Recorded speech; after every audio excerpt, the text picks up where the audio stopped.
Netcasts you love. From people you trust. This is TWiT. Bandwidth for All About Android is provided by Cachefly at CACHEFLY.com.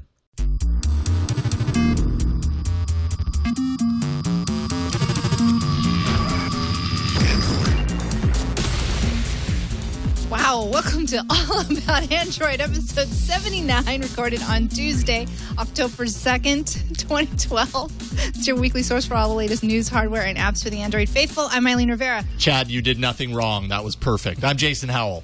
And I'm Ron Richards, and this is an explosive start to our show. It really is. That was intentional. If you were watching the video of our show, I flinched because our transition, which is normally like a fade or something, was a subtle kind of transition to It's me. like peaceful birds floating through the sky normally. All of a sudden, it was a loud explosion. And I just almost lost it, but I held it together. Chad has decided. It doesn't really matter for the audio listeners. Chad has decided we need a little more energy to the transitions, and so Hey, it worked. Yeah, there you go. It woke us up. Let's do an exploding Android transition next time, Chad. That's a good idea, Chad. Yeah, see, look what hole you just dug yourself into. Yeah. And then, just whip that up. Flying Androids. Just make that happen, okay? All right.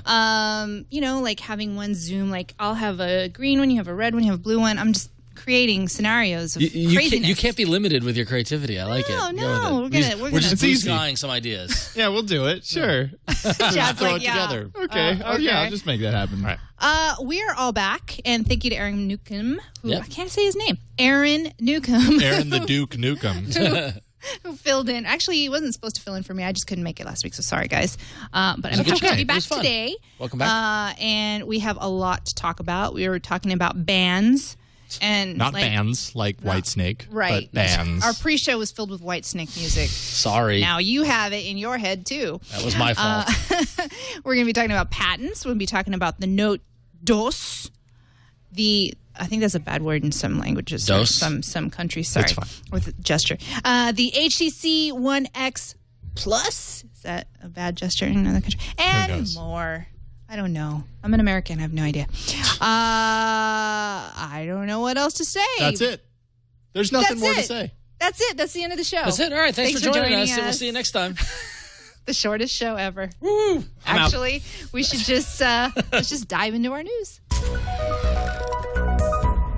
All right, so a 3-month sales ban of the Samsung Galaxy Tab 10.1 was officially lifted as of, I believe it was last night.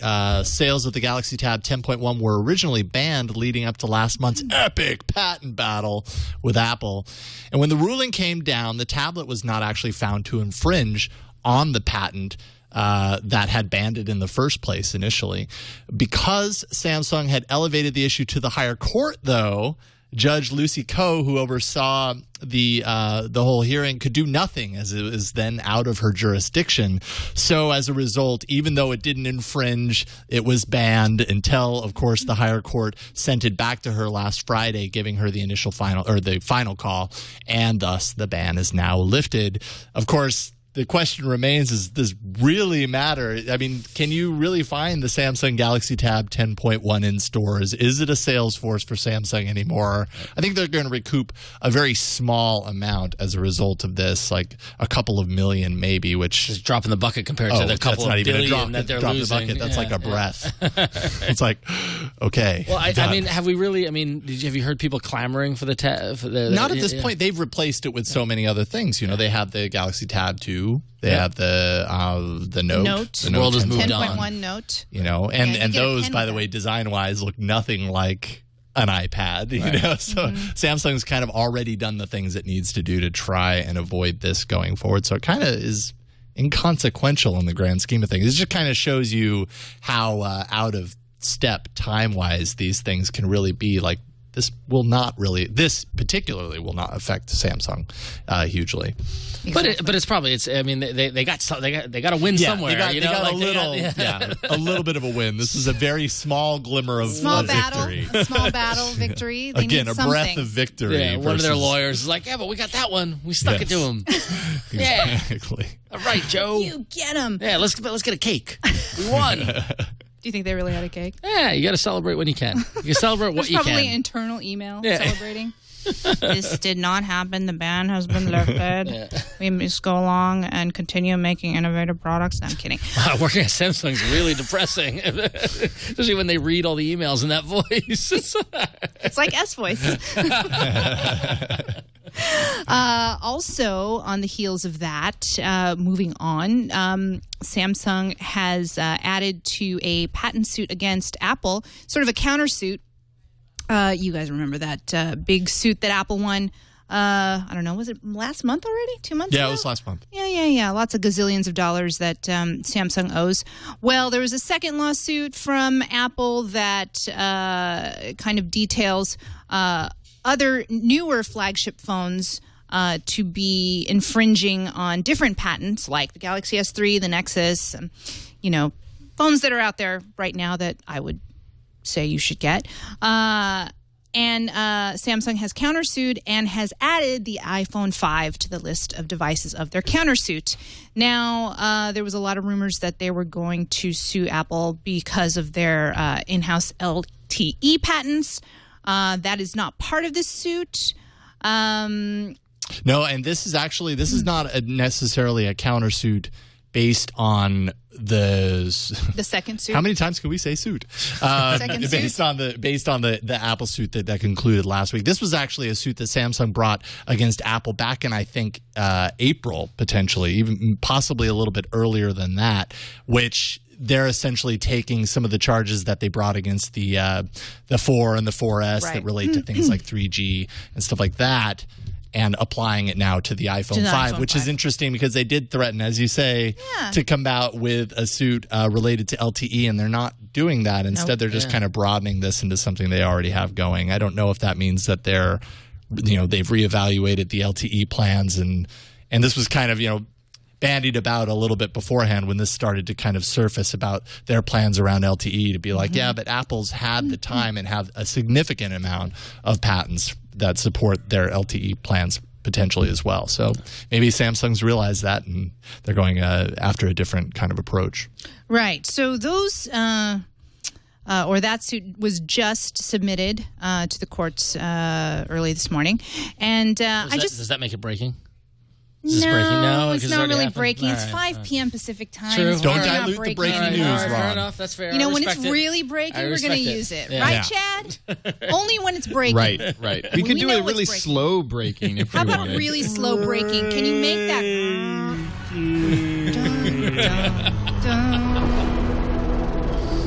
Wow. I'm moving. Wow, that was really good, Chad. that just lingered there. Slow breaking because we're not late. We're reporting the story today. Sure, yeah. But it's 5 p.m. and this all news is is breaking at some point. Actually, I saw this late last night, like 11 p.m. But I think we can even go slower if you wanted. This is breaking news. Yeah, here's even slower.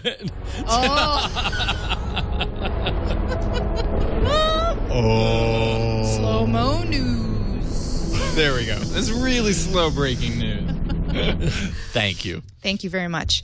Just one more bit of interesting measurement here was taken by Localytics, a small company that kind of does mobile. They look into the mobile trends. And based on a study that they did recently, they were looking at sales of the Galaxy S3 as it stacked up to certain times, like during the Samsung Apple verdict and also during the iPhone 5 announcement. And it seems like that if you look at the graph here, Chad, that the device, the Samsung Galaxy S3, actually sold quite a bit more during some, maybe not so worthy news reports to Samsung. Didn't seem to hurt them at all. During the verdict, I mean, that's interesting. Because the thing is, compared to August, if you're looking at August 14th to 20th, 8% sales, and then there's a 50% jump during the verdict of 16%. Yeah, I mean, and that could be. I mean, it's got to be related to it just purely being in the news. like Maybe, just that yeah. brand awareness and that sort of thing. But what's interesting is that it jumping during the iPhone announcement. Yeah, which that just too. doesn't really. Well, maybe those ads had something to do with Could it be, poking yeah, fun. could, The new Samsung ads poking fun, which I think were Or really it could be the funny. kind of thing where any sort of new phone announcement that gathers that much attention, media attention as the iPhone news announcements, make people say, "Oh, I want a new phone." You know, Yeah. and people who are on Android phones at Verizon, then they go in and they upgrade to the latest that they can, and which is Samsung S3. So Yeah, I'd be curious to see this with previous versions of the iPhone around the iPhone launch and the iPhone announcement to see if sales spiked in the same kind of way for those two. I can't imagine Because that it would be as much because I feel like the head-to-head is so much greater today in terms of the Galaxy S3 and the iPhone 5. I mean, everyone's comparing those two phones right now. Yeah, there's maybe more of a direct kind of comparison Yeah. between the S3 and the iPhone right now than in the past. But yeah, it's kind of an interesting trend to see. You wouldn't necessarily expect it immediately. This could also be made up of people who were kind of waiting to see, okay, does the iPhone 5 have what I need? And if it doesn't, then I know I'm getting the S3. Right. And so they're waiting for that announcement. The announcement happens, boom, they make their purchase decision, or vice versa. So, But the verdict does. the verdict had an effect. It's Samsung gets beaten to a pulp in that verdict, and people are like, well, I'm going to get that phone anyway. But did those two increases equal to $2 billion in sales? Probably not. But still, every little bit helps. Every little bit does help. Speaking of every little bit helps, one of our favorite things to keep track of as each quarter comes and goes, and it just seems the quarters fly by even a shorter and shorter time, but is the numbers to see what the market penetration for Android is. And we just finished up on Q3, and so Google was very happy to release a breakdown of what versions of Android devices are out there in the wild. So as of October 1st, we've crossed the threshold, the milestone, that over 25% of Android devices are now running Android 4.0 and above. And it's always a tall mountain to climb to get the new versions out there to everyone. So what this means is that 25% of all phones are running Ice Cream Sandwich or higher, which is Android 4.0. Unfortunately, though, for those of you playing at home, only 1.8% of those phones are running Jelly Bean. So the latest version is still lagging behind, but that's typical to what we've seen in the past. Additionally, the biggest version of the operating system that's on phones right now is 55.8% running version 2.3, which was Gingerbread, and all the other various flavors and recipes and desserts, adding up to 16.8 of the other active devices. But that means that 1 out of every 4 phones is running very close to the latest and greatest, complete with the new design implements and 1 year later. 1 year later. A quarter. I don't know whether to be happy or sad about that. It just shows you how many are running Gingerbread. Like 55.8% of them are Gingerbread devices. I think Better than yes. Froyo. Yeah, And it keeps becoming more and more apparent. I was thinking about this a little bit ago, and it might be hard for me to verbalize, but as you know, a large number of the ice cream sandwich numbers and now the Jelly Bean numbers are going to be made up of new devices launching. They're not necessarily all being made up of old devices being revised. And the issue that we're going to continue having here is that there will always be a lot of new devices coming out. So those numbers are going to slow down even more as far as updates are concerned, because as we've talked about plenty of times in the past, the OEMs, manufacturers, have no real incentive for updating old devices. So you're going to end up with these device graveyards of Gingerbread in great numbers, because there were a massive amount of Gingerbread phones that were released or that were upgraded to Gingerbread that are never going to go any further than that. And we're going to see a 2-year cycle based off the contracts with the carriers. And in a year or two from now, we're going to be like, oh my God, can you believe there are 50% of Android 4.0s out there and they're not running Android 6.0? Like it's that cycle will continue. So I don't know whether it's good news or bad news when you think about it that way, because it's kind of a no-duh thing to think, well, of course, old devices, at a certain point are not going to be updated, but they're going to factor into this number regularly and repeatedly as they're still used. So these numbers will never be much better than this. In fact, they'll probably just continually be worse than this. Well, I don't know if they'll be worse than it, but it goes back to we've talked about this before. It goes back to, I don't know if it's Moore's law or whatever, but my father once told me years ago with computers that There will always be a $500 computer, a $1,000 computer, and a $1,500 computer. Yeah. And what each of those do changes every 6 months, and it just slides down. And what was the $1,500 computer in 6 months is going to be the $1,000 computer, and in a year will be the $500 computer. And so those thresholds are always there. So maybe we're looking at, and we would need to go back to look at the previous numbers to see what the market penetration looks like. But maybe we're looking at this kind of situation where maybe 25% is a benchmark for the latest version. Maybe it's less. Maybe they saw a surge that, from increased Samsung Galaxy ads and things like that. Who knows? But there are different factors that play into it. But I don't think you'll ever get more than a third. I think that third is lofty, because that means that a third of all the people using it are getting a new phone. Right. And I mean, normal people buy one every 2 years, or they don't upgrade as much as we do. If only there were a way to break these down, and maybe there probably is. Break these down into further metrics that allow you to actually pick apart phones released in the last 2 years. What are those at? Knowing that, a lot of people are on kind of a 2-year cycle with their contracts and with their phone renewal habits and stuff like that. Not everybody. Yep. I'm fending off emails with that, because a lot of people want to hold on to their devices for longer, and this is still kind of a disappointment to them. But by and large, these numbers are maybe a little bit more honest to a certain degree as far as a useful metric when you start to look at devices that are maybe still within that newness, updatable range. You can't expect a Motorola Droid, that was released years ago to still be updated regularly and buck the trend that you see in these statistics. Right. Exactly. So, well, on the other trends or other numbers, the one topic that we always talked about when Android tablets started coming out is that would Android tablets ever be able to penetrate into this market that the iPad has pretty much dominated since the day it came out? Well, according to a new survey by Pew Internet and American Life Project, a research group, they show that Android tablets are now 48% of U.S. adult tablet ownerships in 2012, pushing Apple down to 52%. And a couple of interesting facts here when you look at it. Comparing 2011 to 2012, you can see that in 2011, the Apple iPad was 81% of the market, where Android was 15%. And now in 2012, Android represents 48%, with 21% of that being the Amazon Kindle Fire. So we wondered what kind of market penetration Amazon has. There you go. It's nearly almost half of all Android tablets are that Kindle Fire. But what's interesting that I found in this one is that this survey happened before the Nexus 7 came out, and as well as it doesn't include the Nexus 7 or the Samsung Galaxy.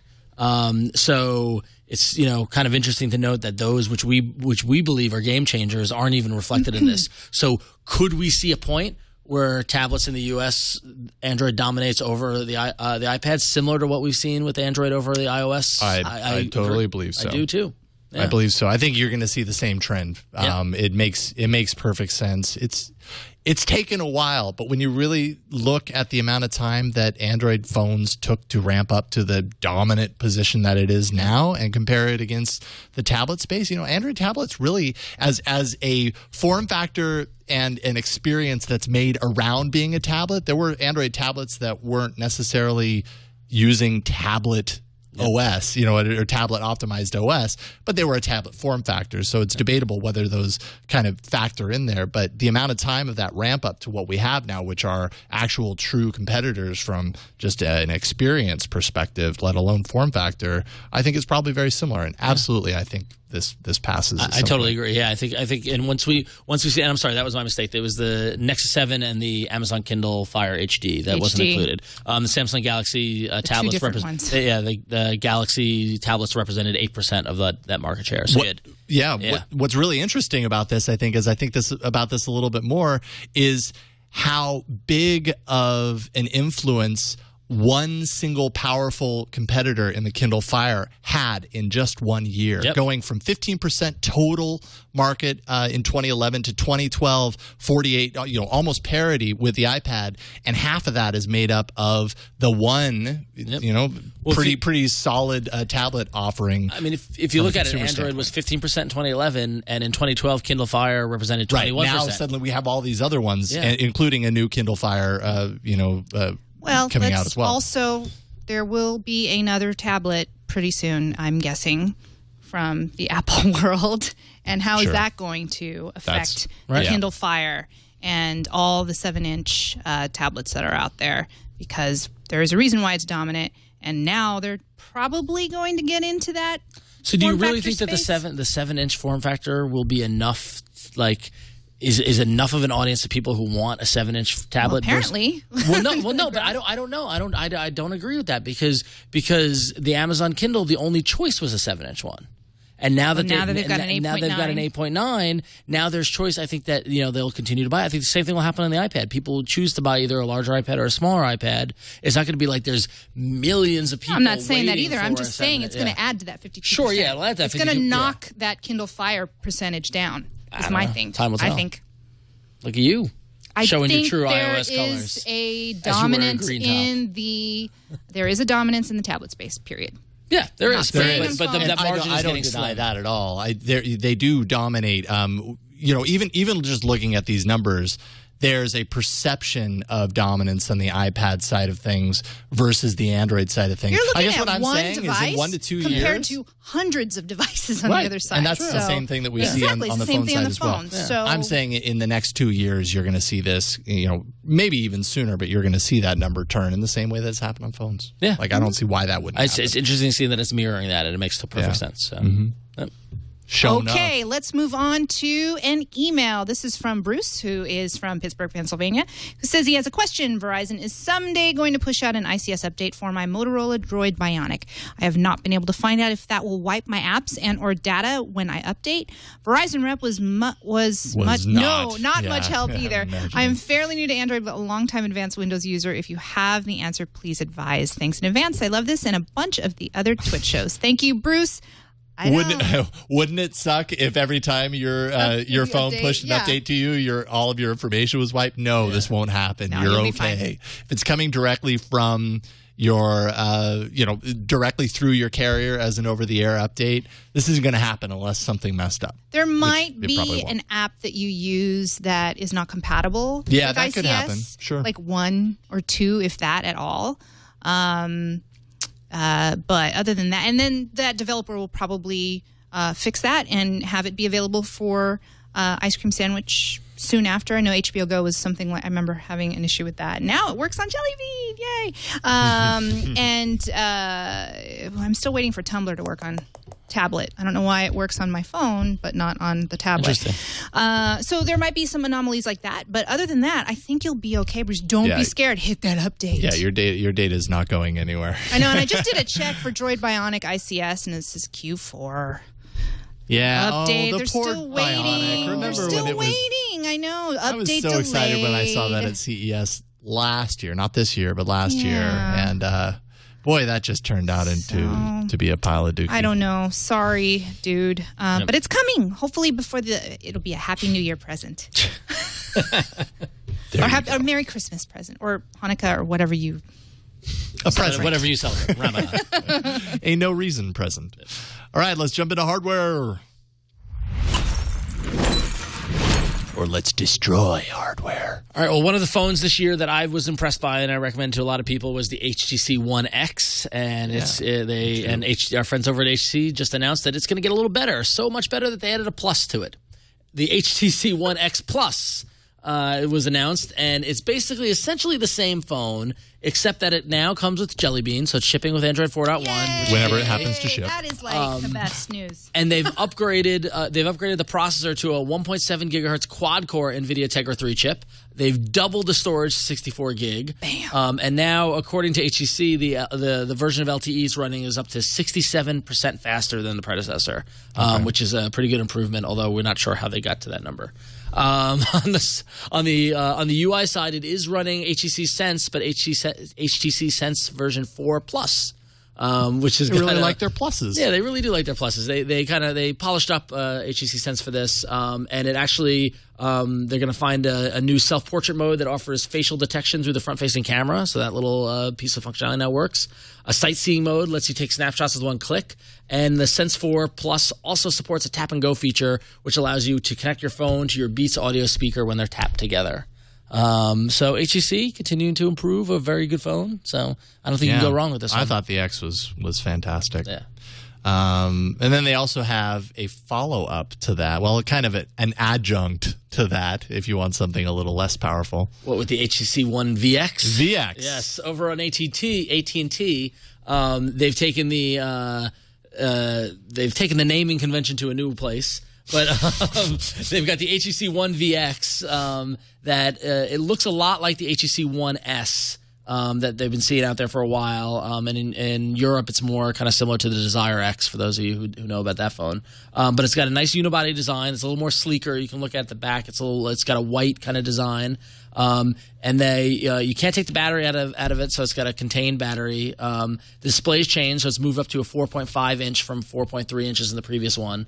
And it's the interesting aspect of this phone is the guts of it. It's got a dual core Qualcomm Snapdragon S4 processor. It's got a slightly lower clock speed than the HTC One S, but it's faster and a better performance than the One V.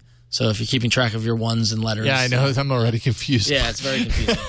It's got 8 gigabytes of onboard storage and 16 gig of RAM. But they were able to put a micro SD card in it and NFC and a bigger battery in there. So it's got some pluses, some minuses, but it seems to be if you're on AT&T and you're looking for a good HTC phone and you really like Beats Audio, this one is your kind of choice. And it's ice cream sandwich, Jelly Bean launching or being upgraded to it at some future point, as it should be. So if you're an AT&T user, be on the lookout for that as it's coming to America very soon. So. Yeah, I'm pulling for HTC. I want them to kind of reverse this kind of negative trend that's been happening with them lately. I've always really appreciated some of their hardware, especially in comparison with Samsung. But I was a big HTC fan back in Windows Mobile. Like when they were doing Windows Mobile phones, and I really liked them, and I love the Nexus One. The Nexus One might have been my favorite of the Nexus of the Google phones, and that was an HTC hardware. Yeah.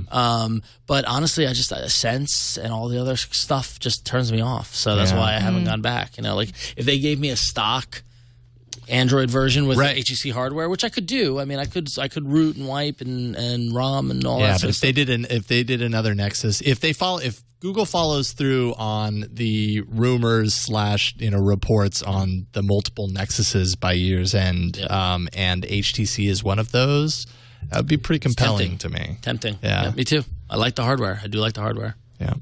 Let's move on to my favorite company, Samsung. And apparently there is going to be a huge launch party on October 24th. I love HTC too. Come on. And that's because it's going to be the introduction to the Galaxy Note 2 for the U.S. Now, those of you in international overseas, probably some of you may already have your Note 2. And definitely. in fact, I'm going to see one on Thursday. Can't wait. Oh, yeah. I'm going to talk about it next week. I'm going to have an international unlocked version of that Galaxy Note. We have a video, Chad, if we could go to about 2:08. I was really impressed to the multi-window. I mean, a la like... the 10.1 note that they were, they're talking about multi-window. Here you could see the bar of apps moving, the dock moving around all over the screen, and it's splitting the screen of the note and doing multitasking, and then just kind of with a little swipe of the pen, kind of going from app to app on that wide screen. The multi-screen, yeah. I mean, I don't know. I think. Again, this is a runaway hit. Well, not I want to say runaway hit, but it was a surprise hit. Like 10 million of these Galaxy Notes were sold over the last year since it was announced. And it was surprisingly, and I still see it all over the place. What I'm fascinated by this animation is that... the Samsung animation. Is that all it takes is rotating your phone through the air twice to change apps. That's fascinating. Because every time it goes away and comes back, it's a different app. No, it is neat. It is neat to see how they're doing the split screen thing. Because you have enough room to do it. Yeah, I know. Right? Yeah. And See, there you go. We changed apps. There you go. See, there it is. Yep.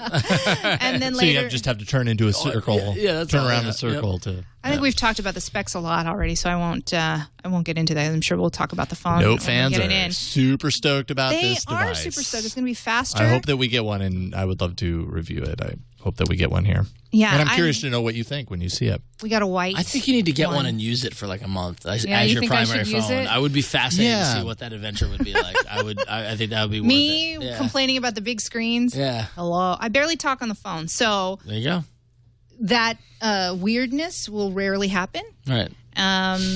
Could you see yourself as a Bluetooth person, or I'd have to get one. Yeah, I'd have to get a Bluetooth. Okay, maybe I should challenge myself and just use it for a month and see if I like it. Yeah. You guys can't wait to see me. I love it. I love it. Oh, it'll be like it's kind of like this. Yeah, like I'm holding the Nexus 7 to my head, so just half the size. It's awfully close. Yeah. Hey, what's up, Ron?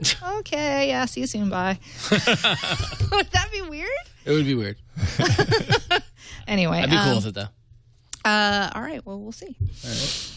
It also has a cool smart rotation. Yeah, I don't really understand the smart. I read this. And I'm kind of like, what does that mean? So say you're laying down to read, and the phone detects that it's no longer vertical; it's horizontal based on how you're laying or whatever, and so it changes orientation. Oh, and so then this I'm actually like triangulates, duangulate. I don't know what the word is, but it basically checks through the front-facing camera the alignment of your eyes and fixes the screen rotation based on where your eyes are. That's pretty cool. Yeah, that is cool. So it can kind of lock it in so that you're always looking at it, right? I did read that you have to activate that. Yeah, it doesn't come. And I do wonder if that's on, that's using the camera all the time. I wonder how much of a battery, hit that is. I imagine, it must be more than if you weren't using it, but still a cool feature. And then this I read about just right before we started the show. I thought it was really cool. Entertainment Weekly is putting out a magazine, an issue of their magazine, and inside of it has an ad that basically has an Android phone embedded into it. Now, it's being used so that viewers of the magazine or readers of the magazine will see Twitter feeds and stuff channeled in. But through what connection? I don't know. Well, there is a SIM card. There's a T-Mobile SIM card in this device. And the folks at Mashable, Lance Ulinoff, who we've had on Tech News Today many times, picked this thing apart and took it apart and found a full. It's hard to explain, but it's basically the circuit board with all the little touch panels that you would see in like a fully, full QWERTY keyboard style phone. And they started to short circuit some of the buttons and ended up in a total Android interface, essentially. And so they were able to place a call to themselves, all of this based on hardware that is embedded in an issue of Entertainment Weekly. Right. Very cool stuff. October 5th issue, and it's got Tina Fey on the front looking like I got that issue. Breakfast at Tiffany's. You didn't get the phone? I didn't look. I haven't read it yet. Only 1,000 issues. Yeah. Oh, no. I'll check when I get home. Yeah. Definitely check it. If you go the video, I'm curious to see what it looks like. I have here we go. Yeah, so you're watching the video. Go to 110. Yeah, well, there it is. There's the screen. It's part of the CW layout. You know what?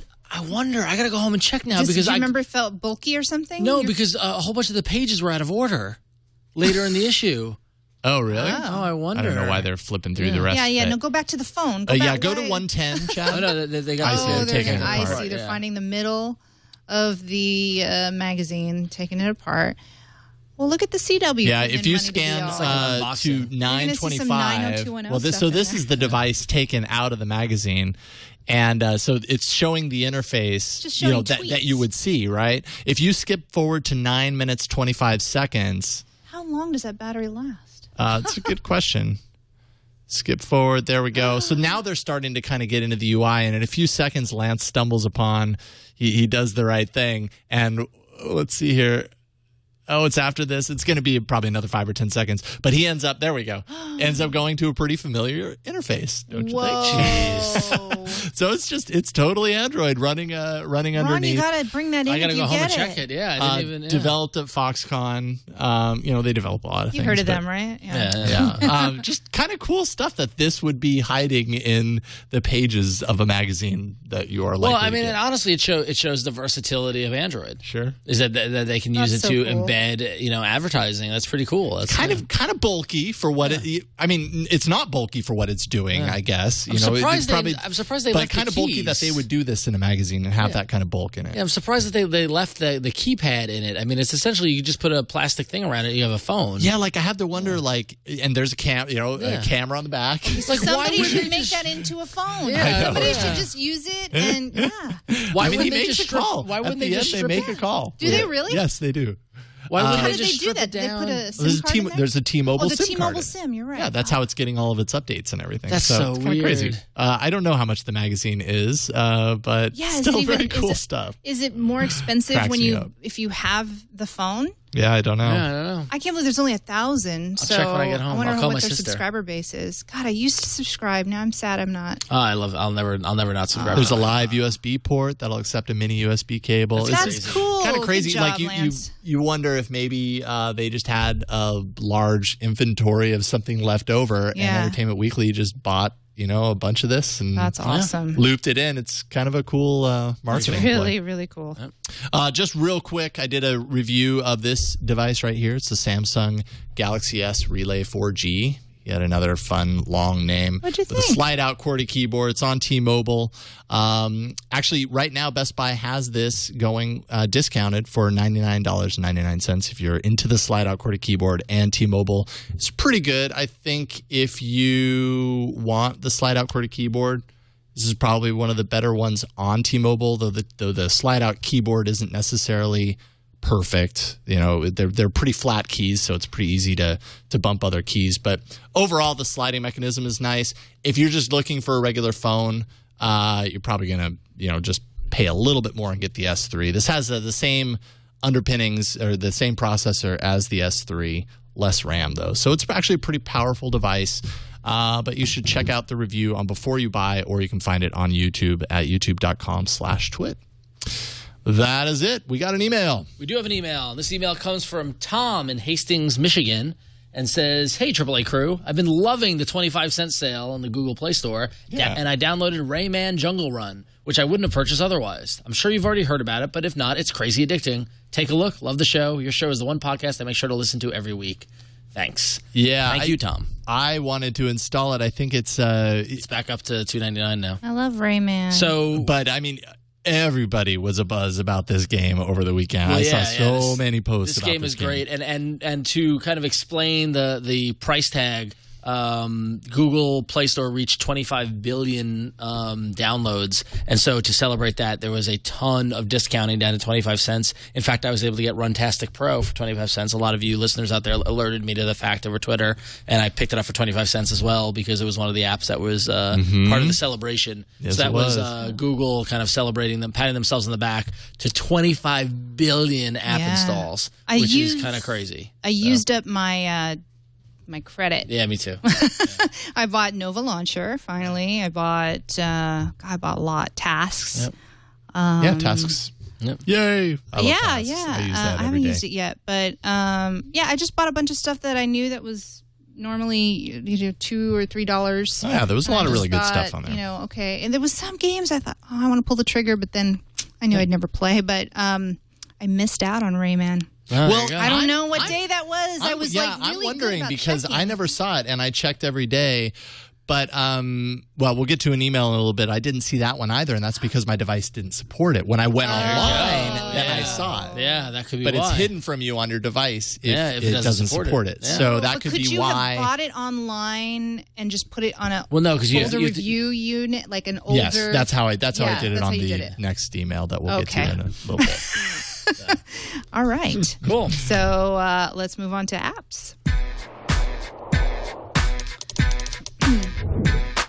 Yeah, Fat Pumpkin in the chat room says Office Suite Pro was a huge savings. It's like Oh, I bought that one too. that was a good 25 cents, one. and it's normally what, like $14 $14.99. or Yeah, something like that. I did So- get that one. I think I bought that one on the Kindle Fire a long time ago too, because they had it for free originally Yeah, in on their the first Amazon. store. But then you know how it is Yep. with the updates of Amazon. It's better to buy it from the Google Play Store. Absolutely. Oh, paper camera! I finally bought that. Even though I had a Get Jar version of that a long time ago, I wanted the update. We're consolidating all of our it's apps like, from all these other stores remember and those bringing that it were back free into in other play. stores, and I got it, and now I'm buying it legit. Not that the other stores are legit, but hey, it's time for AAA. Hey, what do you know? And it plays the song. I didn't know that. That's great. So it works. I was just checking to see if it was time for all of an I'm Android. glad it's time. Yeah. Thank you for pulling that up. I had no idea what I was doing here. Thank God.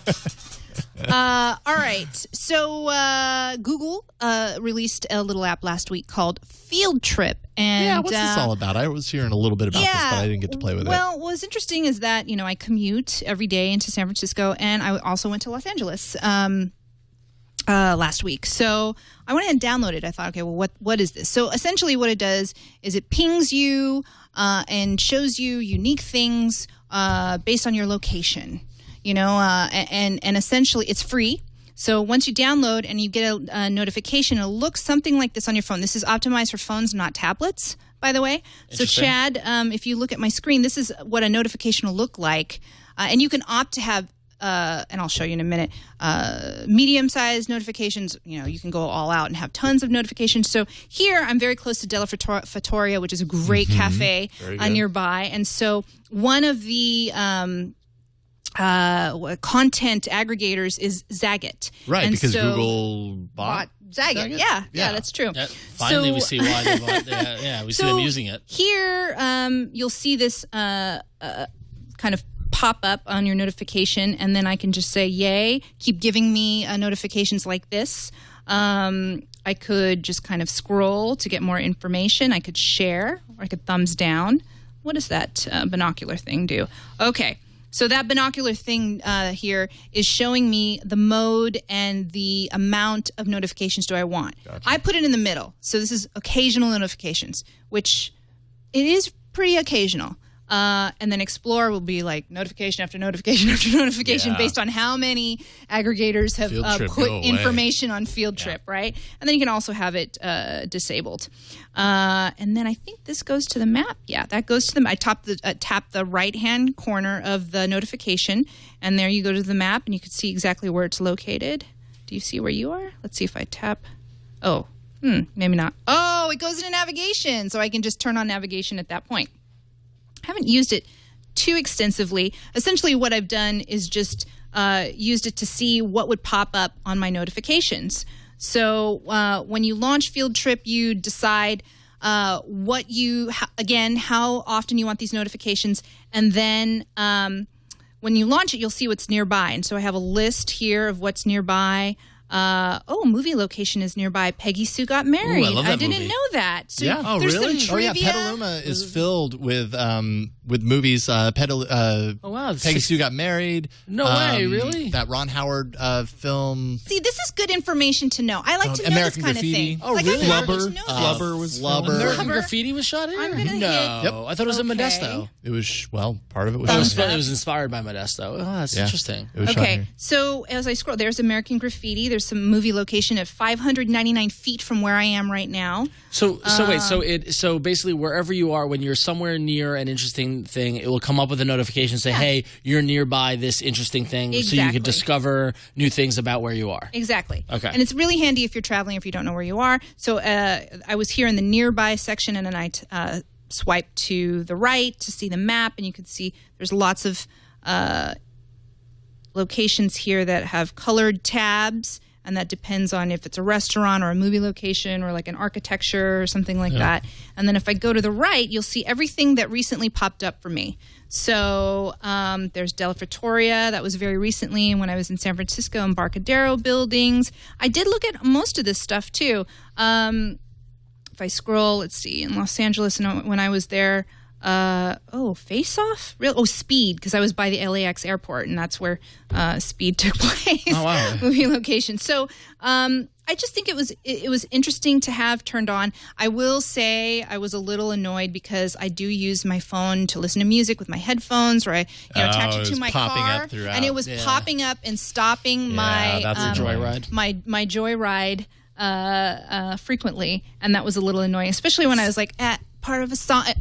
Would like to tell you about the Lower Market Street afternoon. What? Shut up! And also, you can do voice notifications. So what I have enabled is for her to tell me and to read just the title of the Field Trip notification. So she'll read Lower Market Street after the fire of 1906.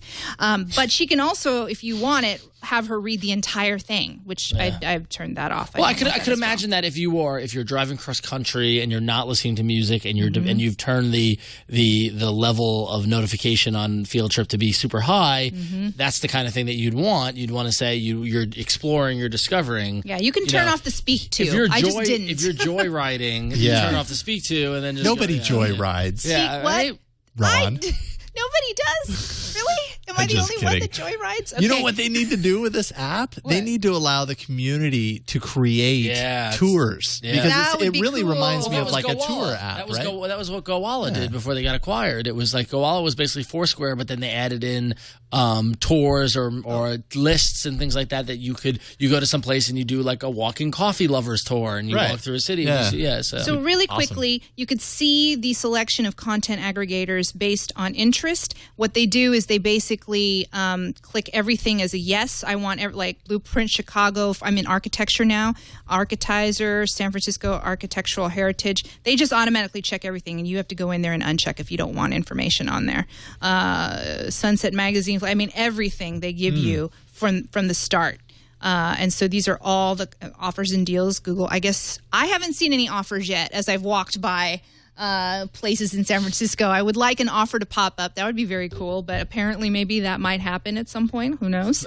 Maybe I need to turn in that notification on a lot more. Right at the top in order to do that. I like the food and drinks. So besides Zagat, there's Forkful, Food Network, Eater. I didn't check the. I don't want to uncheck Zagat. Don't deselect. I'm not gonna select Minneapolites because I don't live there. But so I assume that this content aggregator section will be there will be more. Eventually. So anyway, give it a try. You don't have to, the notifications you can turn off as well.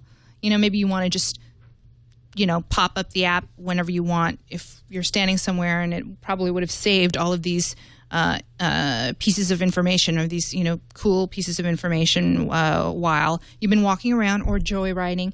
But I turned mine on because I wanted to see the experience. I wanted to see how crazy the That's notifications cool. were I like that. and whatnot. Particularly for visiting a city that you've never been, if you're visiting as a tourist in particular, because then you're kind of wanting this kind of guided information. Yeah, I found out about some vegan stuff in LA. I find using Yelp for this kind of stuff irritating. Yeah. Because you never really find, unless you're looking for something specific, but just to know general surroundings is just kind of, it's messy and I do the same thing. I do the same thing on the food side. Like I try to use Food Spotting a lot or Foursquare for like to find like I'm in a strange city or I don't know, like let's find something good to eat. I just find myself looking through other people's pictures that I don't know. Yeah. So the thumbs up and thumbs down should essentially tailor your experience as you use it more. At least I hope so. But I like the design of it. It looks really nice. It's pretty good. Yeah. So cool.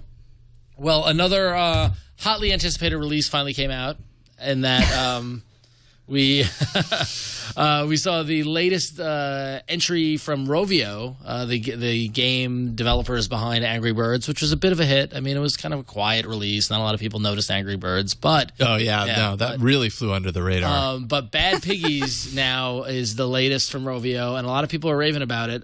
We got to play with it a little, and I could show it to you here. Yes, please. They have a Bad Piggies version, and I downloaded the HD version for my tablet, so that was, I assume, is a higher resolution and HD version.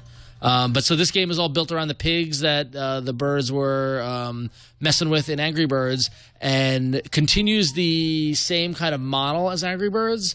In terms of solving some sort of physics problem, but with different tools. So as opposed to launching and destroying things with the birds, you're building little transportation contraptions for the pigs to ride and eventually win with. And so what's neat? So what you want to do is you want to cross this finish line and get the little piece of the map. And in this one, I'm going to go back to because I haven't solved this one yet. I was going to say you're jumping right into Let's into a hard one. Let's start off a little earlier. But basically, what you've got is you've got this road that has a lot of curves and loops and stuff like that. And you can down here. These are the different tools that you have. So, for example, I've got a wheel, so I can put this wheel here. You only have so many of them. And you only have it shows you how many you have. I've got these little boxes, so I can basically build a contraption. Right, so I've got that. So there's my main kind of thing, and then I can add this fan for a little propulsion, And then where do I want to put the pig? I'm going to put the pig right in front. He's going to ride. Yeah, top heavy. Okay, yeah, it looks or good. Front heavy. So now he just sits there, but if I press the button, I can turn on the fan and give him a little juice.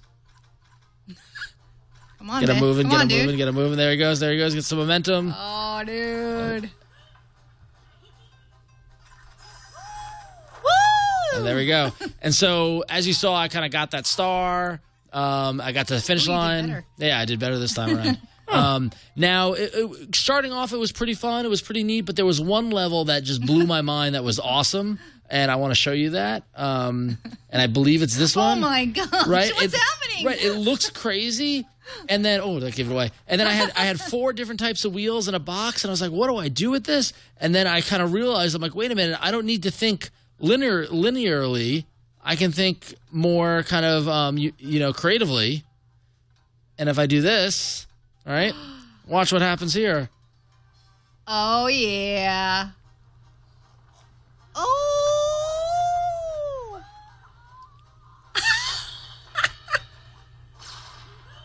Nice. All right. Look at So- you. 3 stars. Come on. Now 1. 1? I didn't get the star. There's a star somewhere hidden in there. So Failed, Rob. Yeah, I know, Man. failed. But whatever. I was proud of myself that I figured out the 4-wheel thing. That was pretty cool. But yeah, so Bad Piggies from Rovio. It's currently free right now in the Google Play Marketplace. I imagine I'm going to spend lots of time playing it on conference calls. So. No, I don't do that during work, but it's going to be a lot of fun. he did. So check it out. I give it my thumbs up already. So it's already just before the show started. I blew through like 10 levels. So you did. yeah. So Cool. Nice. Bad Piggies. This episode is full of apps and games. I love is, it. yeah. Mine is just a real quick mention. Chrome for Android is an update has arrived that allows it to work with Intel x86 processors. This was a big deal a few weeks ago when the Motorola Razr I was announced running the Intel processor, and Chrome didn't work on it. So it didn't come pre-installed, didn't work on it because it wasn't working with the Intel processor. Now it does. So that long national nightmare is over. a long national. Yeah, that was a long 2 weeks, and all I did was think about that. Phew, I could sleep tonight. All right, let's take an email. Marlon, the guy from Trinidad, a longtime fan and emailer, wrote in with a topic that he really wishes we would discuss tonight, which we are, and it's about 1-star reviews. Says, as you know, the 25-cent sale just finished. On the last day, they offered the fantastic game Horn. Get it? Trust me, it is awesome. This is the game that I tried to get, but it didn't appear, so I had to go to the web to find it. This is actually a really good game. I didn't know this was one of the 25 And it's centers. $7 normally. Darn it. And they played this at I.O. Yeah. This was one of the That was kind the of demo of it. It Yeah, was I the remember main that, yeah. demo video that everyone was going, ooh, ah. It was very impressive. So the sales spiked, of course. And he says, so did the complaints, as the game is optimized for Tegra 2, like my Acer Iconia A500.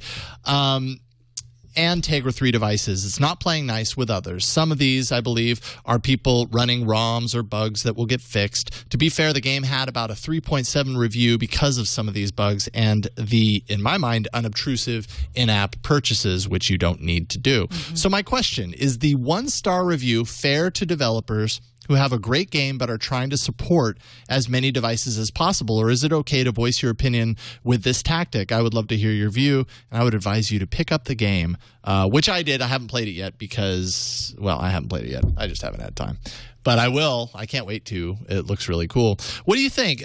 This kind of got me thinking, what are you going to do to stop 1-star reviews? It's just kind of going to happen. You can't. I mean, that's the problem, that's the yin to the yang of the greatness of online communities, is that you give people a voice, you give them a soapbox, you give them an opportunity to share their opinion, and inevitably you're going to get people who, if they mobilize or if they utilize it, they could tank something with 1-star reviews and with negative reviews and that sort of thing, and there's just nothing you can do about it. The only thing you can do is not have a star rating system. I think it doesn't really represent the game is the thing. Yeah. You know, it's I don't think it's fair to the developer, because maybe it is only optimized for whatever Those devices. Yeah, those devices, and it should not.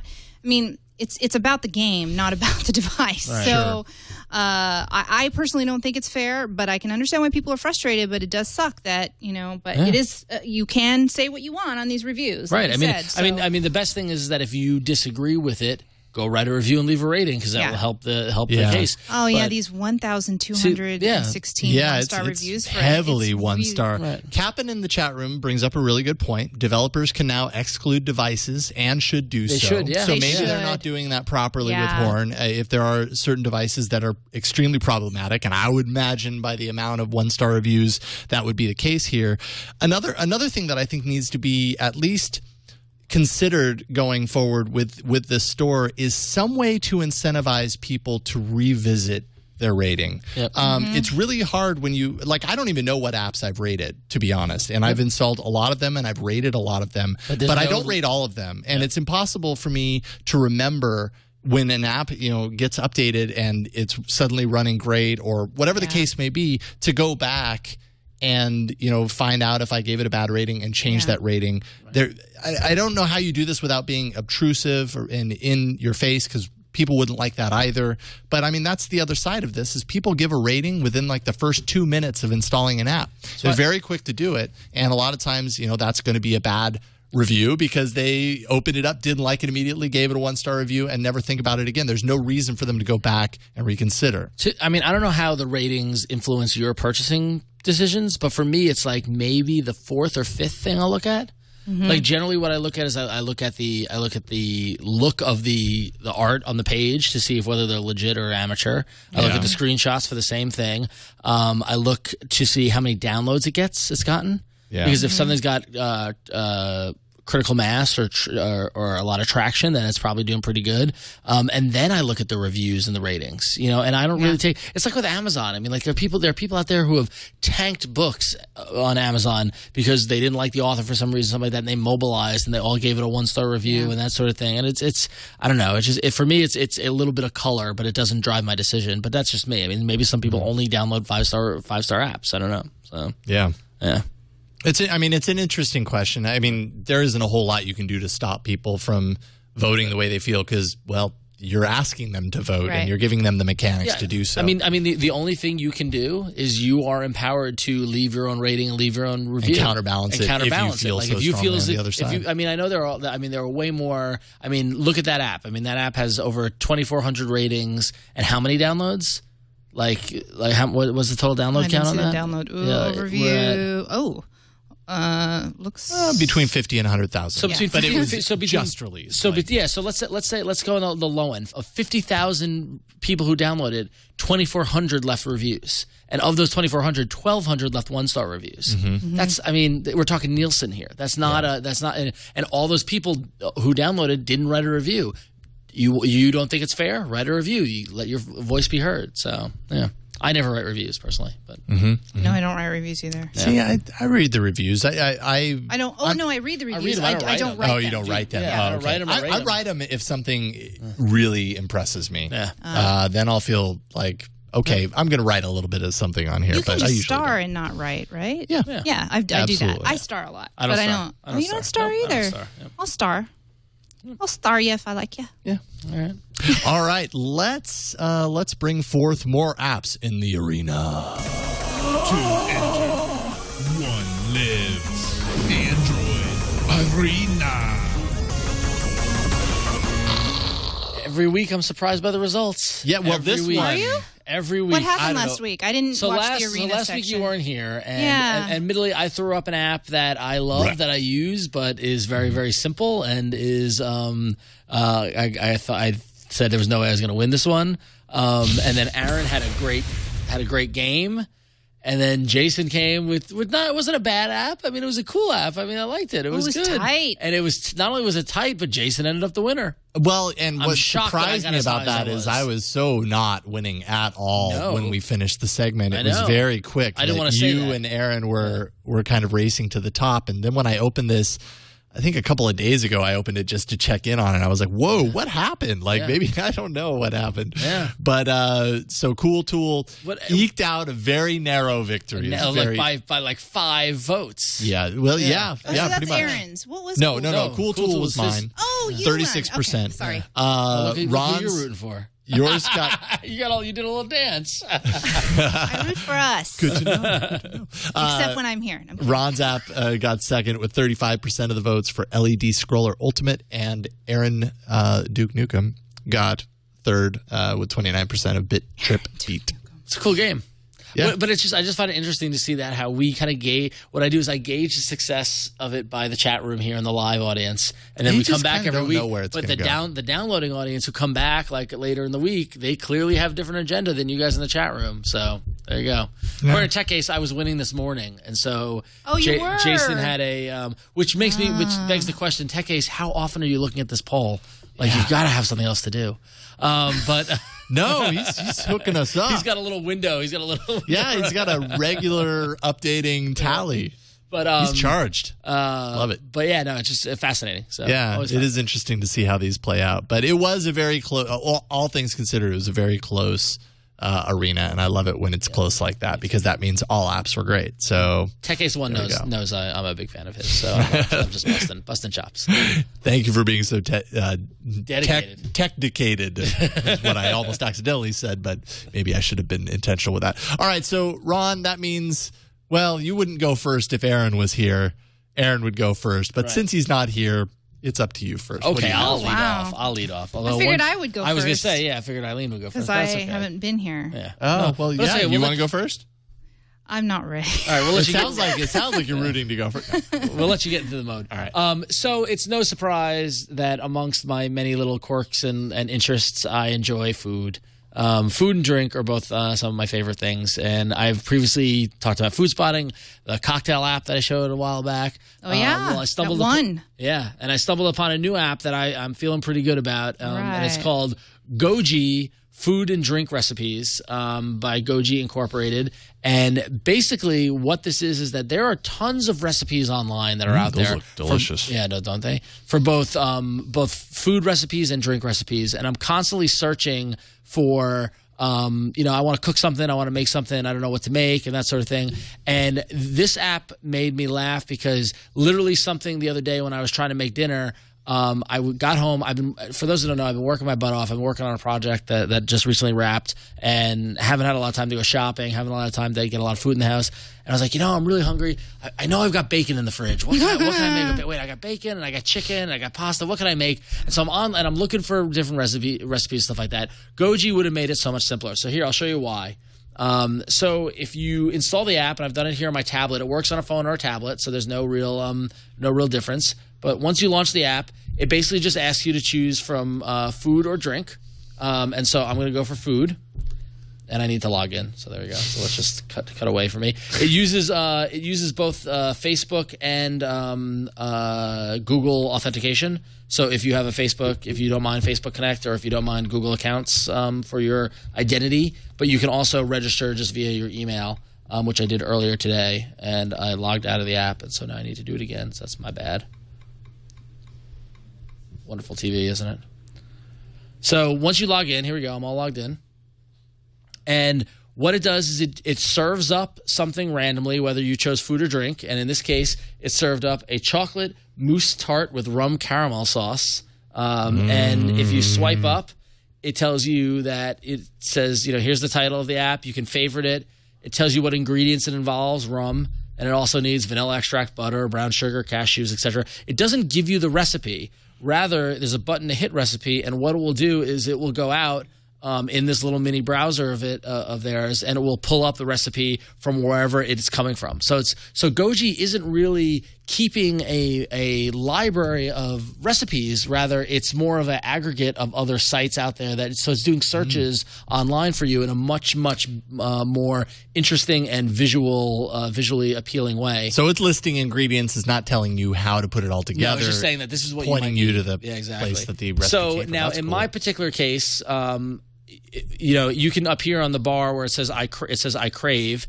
So if you're craving, let's say I was craving, it gives you some choices. There's beef, pork, chicken, seafood, etc. And you could just do as simple as lunch, dinner, dessert. But I'm going to do bacon because I knew I had bacon in the house. So I'm going to hit bacon. And what it's going to do is it's going to just, based off that, it's going to serve me up something. So here's a composed salad with lemon yogurt dressing. And I don't really want a salad, so I'm going to swipe to the left. Ooh, what is that? Short ribs? Lamb shanks braised with lamb tomatoes shanks. and herbs. Look at that. And it's just utilizing some of the great... What's that? Jeez, wow. Pea, broccoli, and sprout salad with crispy Yum. bacon and feta. Yeah, that sounds great. Yeah, and so it's using some of the great food photography that's on the web to really show you how good this food can be, and then it takes you right to the recipe so you can go and make it yourself, which is great.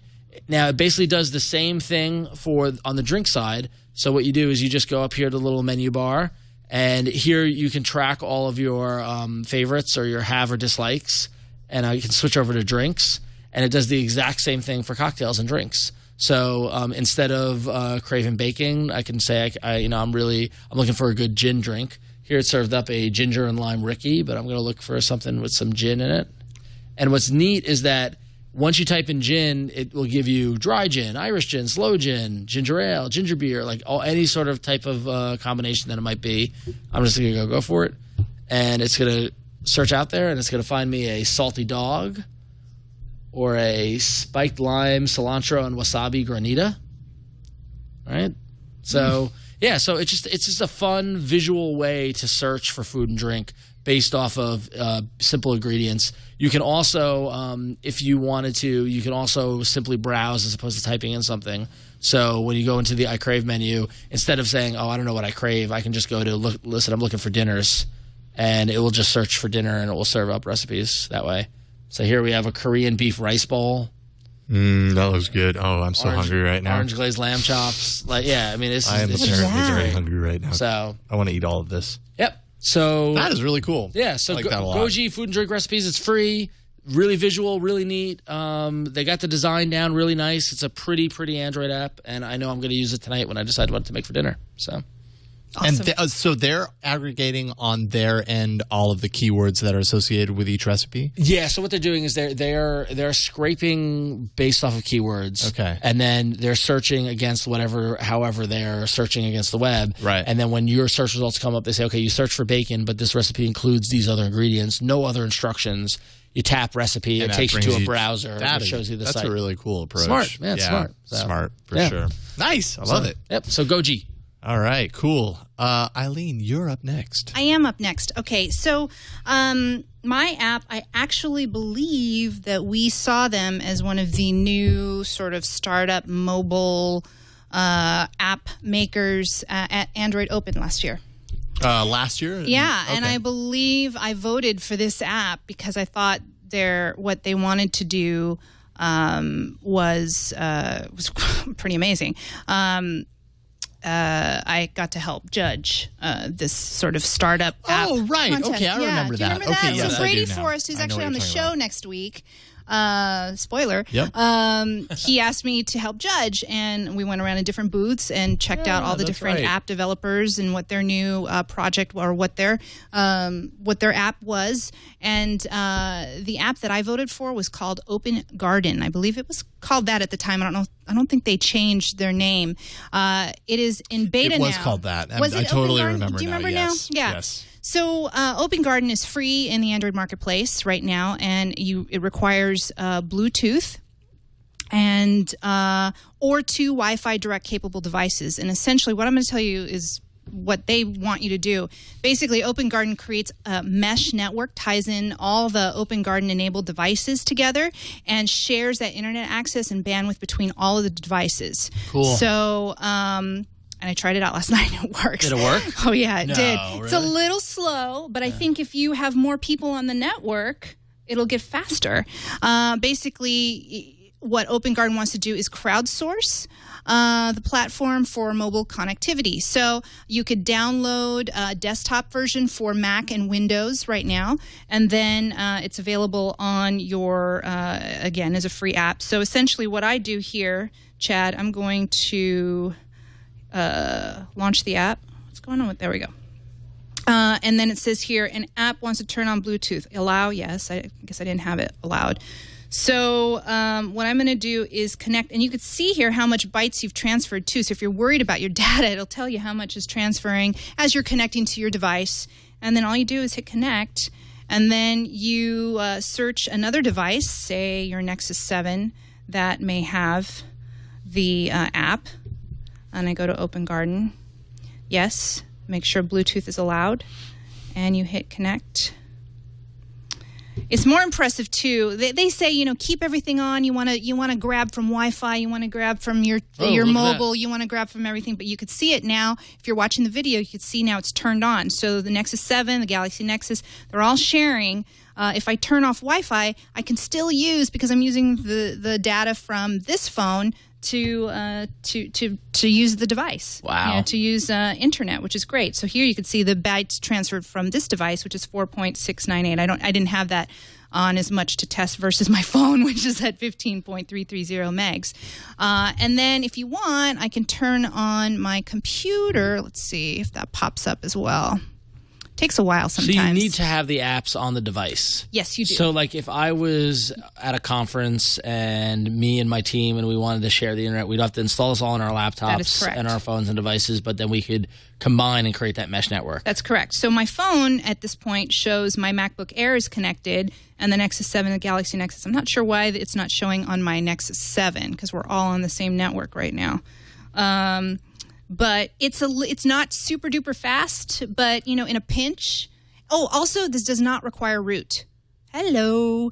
I do know that some Verizon users have had some issues because if you already have tethering, I mean, maybe you don't need this already, right? But some Verizon users have been blocked from using this, and then have I guess Verizon told them, well, you need $20, right? Yeah, to activate that. So I don't have tethering on my phone, so. Again, like on a pinch, this is pretty cool, especially like you're at a hotel or what. It's basically your own brand of tethering, a different way. And what the company wants to do is everybody, kind of share their connectivity together, which I think is great. And apparently, the big question that I had for the company when they were at Android Open last year was, well, what does the carriers think? And he's like, oh, we're not worried about the carriers. They're going to want this to happen. I'm like, are they? So they do plan to keep the app free. And they say that the mesh network, once you're on, is encrypted. And try it out. Let me know what you think. And, again, it's not super duper fast, but it's still kind of cool. It's cool in a pinch. I mean, I got to tell you, I mean, I have, because T-Mobile, I have unlimited data and I can make a hotspot, and it's saved my butt so many times. Yeah. And it's been in situations where I need to get online, I need to do something for work, I need to send an email, I need to do something for my laptop. So being able to do that and extend it to other people that you might be with, that's pretty cool. I mean, I can't imagine you're BitTorrenting or downloading large files or anything like that. I'm not going to be streaming Netflix or anything like that. Yeah, but checking email. Checking email, yeah. Actually, I tried to run video on my laptop using this, and it was a little slow. I mean, it eventually did it, but it was slow, and so I know it was taking up a lot of bandwidth. So, yeah, checking email, Twitter, whatever, super simple stuff. This might be for you. So try it out and let me know what you think. Cool. That's Open Garden from Open Garden, free in the Android or in Google Play. Very good. Cool. That is really good. It seems to walk that weird line between tether and not. Like as you were talking about it, I was trying to figure out how is this not tether or is it? Yeah. It's just tether, but other mesh. things. Yeah, it's hard. Yeah. It's hard to compute. It does not compute, but it's very cool. I know. I had to read this over and over again. I was like, okay, the mesh network. Got it. I think I know what they're doing here. Yeah. I just, I just wonder if the carriers are just going to kibosh it at some point. We'll see. We'll see. But that there's wireless tethering happening, via apps that tethers aren't putting the kibosh on. Okay, so that's awesome. Open Garden, Ron, you had Goji. I went with actually an email that was sent in from a fan. And when I first saw this, I was like, oh, that sounds kind of nifty. And it's kind of a simple, straightforward style approach. but I've had it installed the past week, and I've actually loved it a lot. It's very, very cool. Eric Hubert wrote in to say, I love AAA, watch it every week. Thanks for doing a great job. I'm contacting you as an independent developer trying to advertise my Android app recently published after a few weeks in beta. It's called Better Than Expected Wallpapers. And, okay, so it's a wallpaper app, first and foremost. Better than Smart, but it's better than it's. I know, like, right? I don't know where he was. It's the low expectations wallpapers. I don't know where he was going with that title. I don't know why he chose that one. It doesn't quite connect itself to what this app is all about. But basically, it's a live wallpaper that connects to Reddit. So if you're a fan of Reddit, which I am, and increasingly there's just so much visual cool stuff on Reddit all the time. So this is a live wallpaper. You can kind of see it a little bit, but I'll just go ahead and go in. So wallpapers, live wallpapers, I'll select it, Better Than Expected Wallpaper. This is the way it's set right now. I think it's pulling in from Space subreddit. So you can select any number of subreddits, and basically what it's going to do is pull in a designated number of those images at whatever interval you want and rotate those through as your wallpaper on your phone. So right now I have it set as space. I'll go ahead and add, I don't know, which one do you guys want me to add? Sports or something? Or wallpaper? HDR, sure. I don't know what we're going to get there. I hope nothing not safe for work. You can also add it, your own custom subreddits, whatever you want. Fill the screen with a picture or just leave it sized normally. Scroll, fade animation if you happen to be looking at it when an image fades from one to another. You can set that. But basically, you can set the time of day to download. I have it downloading at about 5 a.m. And right now, I think it's downloading a total of 5 pictures. I'll go ahead and increase that to 10 because why not have more? And you can set the cycle rate as well. You might not want to have this set too rapidly because you don't want it constantly doing things on your device, and it probably doesn't matter a whole lot. I have it set for every 10 minutes I get a different wallpaper cycled through, and then you can isolate it to download just on Wi-Fi. So I've gone ahead and set that up. Go ahead and let's see here. I thought that there was an accept. Maybe it just does it when I'm done. There we go. Wallpapers are being downloaded. Right now I'm seeing the space one, which is what I have. I'll go ahead and set the wallpaper. It probably was. And let's see here. If you double tap on the wallpaper, because it's because it's downloading right now, it's probably slowing me down. I probably should have shown it off before downloading. But essentially what it'll do is it'll actually cycle through your wallpaper based on the subreddits that you select, which sounds kind of simple, but I actually love it because every day my wallpaper is just a little bit different. I wish it would be done downloading. See, I always kind of avoid live wallpapers because I feel like they're going to be a bandwidth strain. A battery strain? Yeah, battery strain. And I don't know. I don't see that they are necessarily. Yeah, because I feel like it's adding more animation to the display, so it's going to increase the display drain as well as the downloading of the live wallpapers or things like that. But if it's got, that could just be me being an old man and not really knowing, I don't want to. Well, I was worried about that too, but then I noticed that whenever I installed new ROMs, they always had these live wallpapers on by default, and I just stopped taking them out, and I still kind of noticed the same. I remember when the Nexus 1 came out. Remember that was the first time it had the animated wallpaper. And I was like, I'm going to turn that right off. Forget totally. that. I don't know. My experience was in the early days, you really did notice, but now things are just a little bit smoother. I don't know. Honestly, it's probably one of those things that you don't know the answer to for sure. But if you show it now, Chad, I can kind of show you. It's downloaded the screenshots, and normally this would happen behind the scenes. But if I double tap it, I can actually cycle through it manually.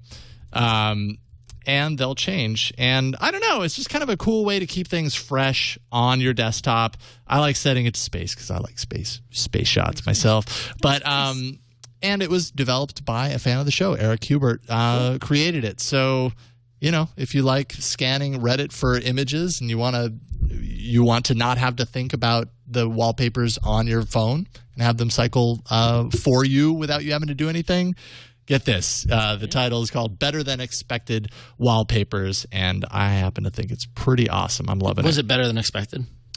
I guess so. I don't know if I expected it to be anything. I just was like, okay, this looks kind of cool. All right. Cool. I like Reddit for imagey stuff, so I'll go ahead and put it on there. So that is this week's arena. It's a good one. Goji, Open Garden, better than expected wallpapers. You can vote at bit.ly/poll79AAA. Ooh, they're all free. Oh, they're all free. There you all go. free. There's There's our a theme. theme. There's a theme. Yeah. bit.ly/poll79AAA and let us know what you think, which is your favorite app. Early reports are in. And better than expected. The early voting is better than 3 expected. votes are in.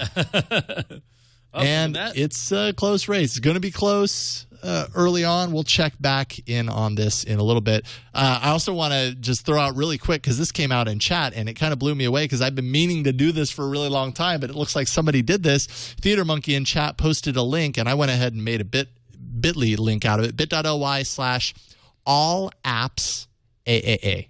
And that's going to take you to all of the apps we've talked about on the that's show. great. Remember I saw today, this I was list and like- it's ridiculous. I was like, oh, did somebody do Open Garden? Because I couldn't remember. I was like, maybe we did. And then This I list, guess it was the just number of because- apps we've talked about is At a this lot. point, it's really hard to keep track of it all. And it links to what show they've come from. And That's awesome. I mean, this is just ridiculous. This is redonk. This is something that I've been wanting to do, and thankfully I don't have to do it now. Who did this? Thank So you. I'm not sure if Good it was job. all thanks to you, Theater Monkey, but thanks to you for bringing it to our attention, and thanks to everyone who pitches in on the wiki at wiki.twit.tv. We really appreciate your help maintaining all of that information. I think that's kind of it for this Very cool. week.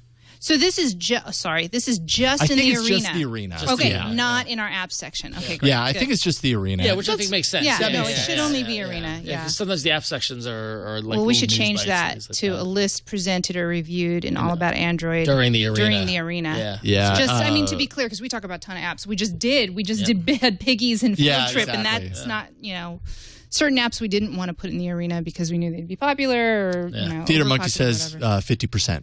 So I'm assuming that means Theater Monkey did 50% of this. Oh, great. So there you go. Cool. Good job. Thank you, everyone who maintains the wiki. You guys are awesome. Next week, we do have Brady Forrest. I spoiled that already. Yeah, you spoiled that. It's But all right. he's been a guest a few times, and he was with O'Reilly. O'Reilly, there we go. He was with O'Reilly. No longer with O'Reilly, but still an Android fan. So he's Oh, going to come. he's not? I didn't. That's breaking news to me, Chad. Breaking news. Oh, speaking of, we do have breaking news. This is important stuff. Thank you for reminding This me. I was just got handed past to you by the note. newsroom. Yeah. Yes, Oh this my is gosh, this handwritten. just came in. Breaking news. Petaluma Bookstore does not have Entertainment Weekly with Android device inside. Oh, there you go. Breaking news. I wonder if they wouldn't be that obvious if the Entertainment Weekly ones are, wrapped up in plastic. The ones that have the Mine font didn't of come Can in you plastic. bend it? I don't think so because they Will it bend? I guess, will it yeah, bend? you would Yeah, just yeah, grab yeah. the whole stack. Which Yeah, is, exactly. Yeah. See, it's like Charlie and the Chocolate Factory. It is, yeah. Except Golden you get, ticket. Yeah, except you get a practically useless phone. But they made a call.